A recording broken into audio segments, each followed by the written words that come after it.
l'univers n'est pas conscient. La métaphore que tu utilises parfois, à savoir que la Terre est ronde aujourd'hui, alors qu'elle était plate il y a 1000 ans,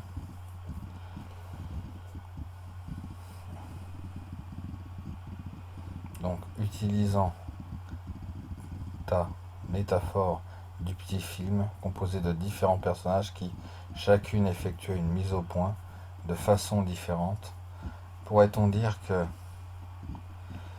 qu'il y a 1000 ans, il y avait une façon différente de faire la mise au point, qu'ils avaient un modèle différent qu'ils partageaient, selon laquelle la Terre était plate à l'époque. La question derrière tout cela, c'est,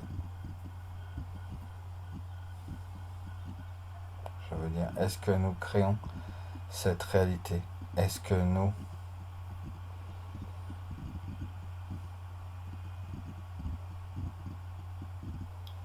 il y a 2000 ans, vraisemblablement,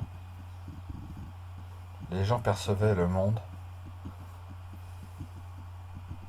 de la même façon que nous le percevons à l'heure actuelle? En tout cas, à notre connaissance, 2000 ans est une courte période. Donc leur perception était la même, mais l'interprétation de leur perception était différente.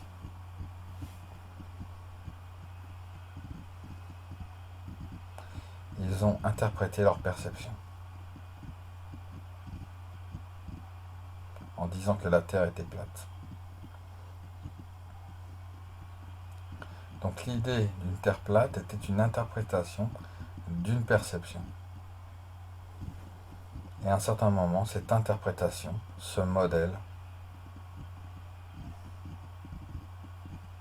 ne tenait plus car leur connaissance s'est élargie. Donc, le modèle, le paradigme prédominant ne s'adaptait plus au développement de leur connaissance. Le paradigme prédominant a dû éclater, il a dû céder pour être remplacé par un modèle plus large.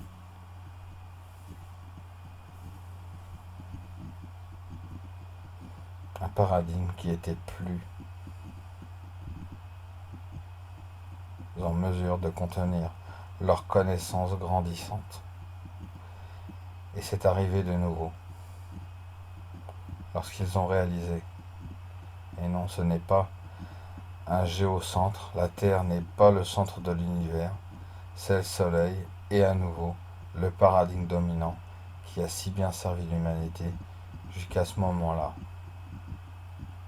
L'humanité a été en mesure de faire tout ce qu'elle voulait, jusqu'au milieu du XVIe siècle. Puis, le modèle géocentrique est devenu trop petit pour contenir les connaissances grandissantes de l'humanité et de nouveaux paradigmes. Le nouveau paradigme a éclaté pour donner lieu à un modèle encore plus grand. Le Soleil est le centre de notre univers. Et nous avons atteint aujourd'hui un autre moment de crise où notre modèle matérialiste qui n'a plus pas trop mal servi l'humanité, fournissant d'incroyables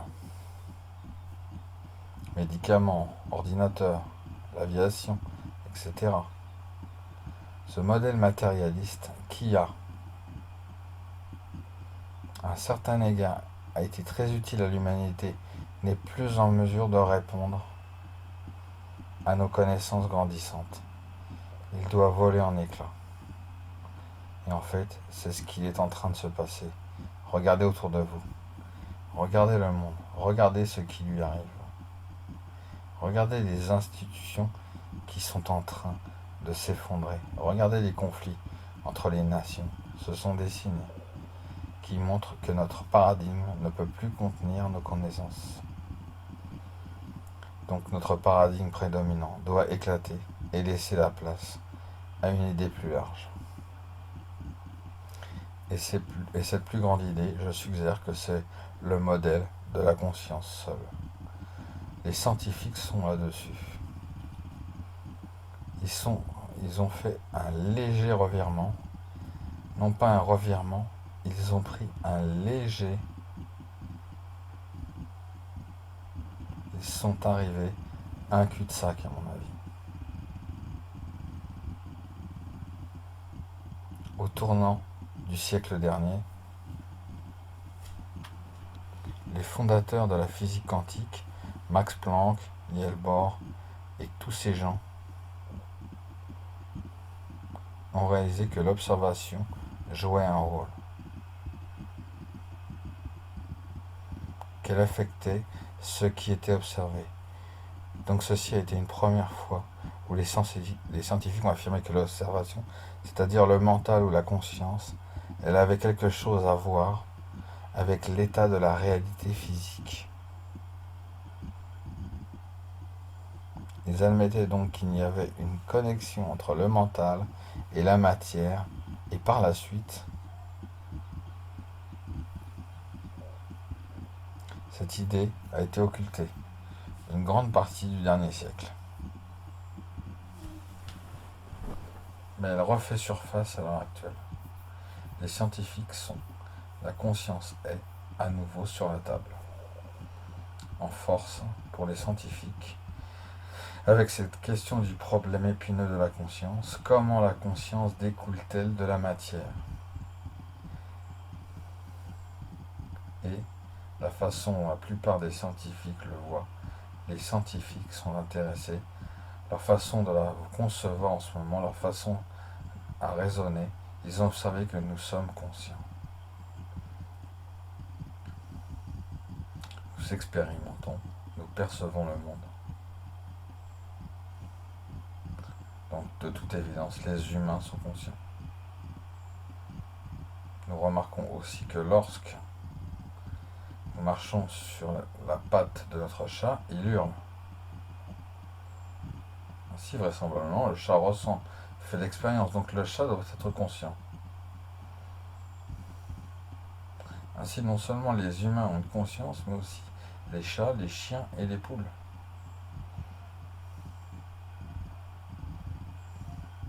Et les poissons, lorsque qu'on les pêche et qu'on les retire de l'eau, ils n'apprécient pas. Quand on les voit tressauter sur le pont, et lorsqu'ils sont retirés du filet, c'est incontestable qu'ils n'aiment pas ça. Ils doivent donc ressentir quelque chose. Et nous poursuivons cette logique, et la question que se posent les scientifiques, c'est où trace-t-on la ligne de démarcation? Où peut-on dire que toutes les créatures de ce côté de la ligne sont conscientes, mais celles qui se trouvent de l'autre côté de la ligne ne le sont pas? Autrement dit, quand est-ce que la matière devient consciente? Et cette limite bouge. Voyez-vous, pouvons-nous dire que les amibes, par exemple, elles sont allées vers un certain environnement et sont éloignées de certains autres environnements? Il doit y avoir dans une parcelle de conscience, dans une amibe, les plantes aussi sont attirées par le soleil. Nous pouvons dire que les plantes ont un certain degré de conscience. C'est-à-dire que la pensée actuelle limite se déplace de plus en plus, et maintenant, la nouvelle idée, c'est que tout a un certain degré de conscience.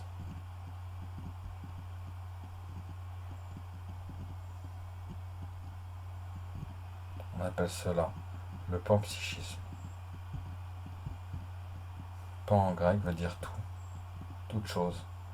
Psyché, mental, esprit. Autrement dit, toute chose possède un esprit ou une conscience. Et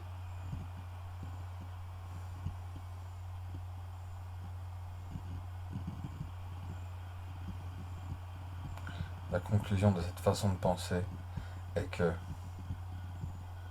l'univers est conscient. Et ceci est considéré être l'équivalent de la compréhension non duelle. La conscience imprègne toute chose, mais ce n'est pas le cas, c'est une méprise. Il s'agit là de panpsychisme, qui est une forme de matérialisme, car l'erreur commise depuis le tout début, cette erreur, c'est je, le corps, suis conscient. C'est de là que partent les scientifiques, c'est le corps, c'est moi le corps qui suis conscient. C'est moi le corps qui est conscient de cette pièce. Dès que l'on commence là, on est en train de construire sa maison sur le sable. Tous ceux qui pensent en aval, pardon, je mélange les métaphores, tout ce que tu penses à la suite de cette pensée initiale va renfermer l'erreur originale. Si l'on pense que je, le corps, est conscient, alors nous allons penser que les chiens sont conscients, que les chats sont conscients. Et de même pour les poules, les poissons, les amibes et les plantes. Les voitures, le trottoir et les réverbères et les maisons. Et on finira par penser que l'univers est conscient. Non, l'univers n'est pas conscient. Les réverbères ne sont pas conscients. Les ordinateurs ne sont pas conscients et ne le seront jamais. Les amibes, les fleurs et les chiens, les chats et les êtres humains ne sont pas conscients. Seule la conscience est consciente. Seule la conscience présente est consciente.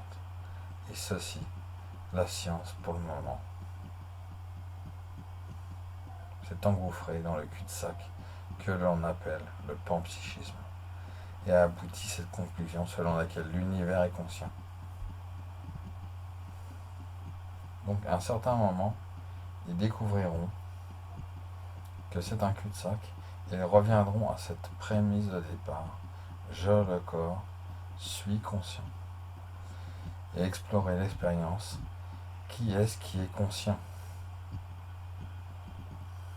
Ce n'est pas le corps qui est conscient, c'est la conscience qui est consciente.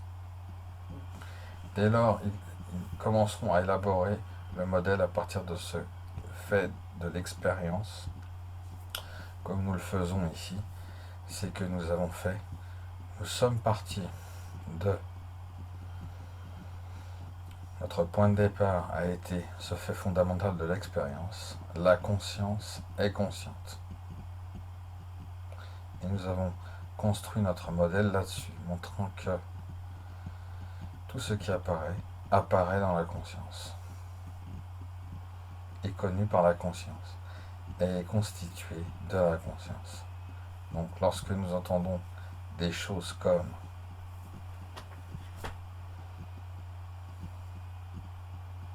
tout est imprégné par la conscience, nous lirons même cela. Dans la Bhagavad Gita, toute chose est imprégnée par la conscience. C'est 1. Ce genre d'affirmation est une concession dans le cas du panpsychisme. Il s'agit juste d'une méprise. Mais dans la Bhagavad Gita, ils avaient mieux donc. Pourquoi? On pourrait se demander pourquoi ont-ils fait une telle déclaration? Tout est imprégné par la conscience. Cette concession du mental qui croit qu'il existe une multiplicité, diversité des choses, et diversité des choses. En tant que concession faite à cette croyance, nous pouvons dire que toutes ces choses sont imprégnées par la conscience. Toute chose n'est pas imprégnée par la conscience. Il n'y a pas de chose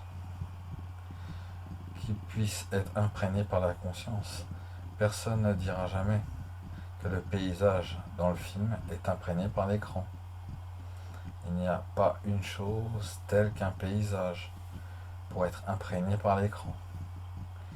Il n'y a que l'écran qui se module en tant que paysage. Ainsi, l'univers n'est pas conscient et il n'est pas imprégné par la conscience. Il n'y a que la conscience qui apparaît à elle-même en tant qu'univers, en tant que l'univers.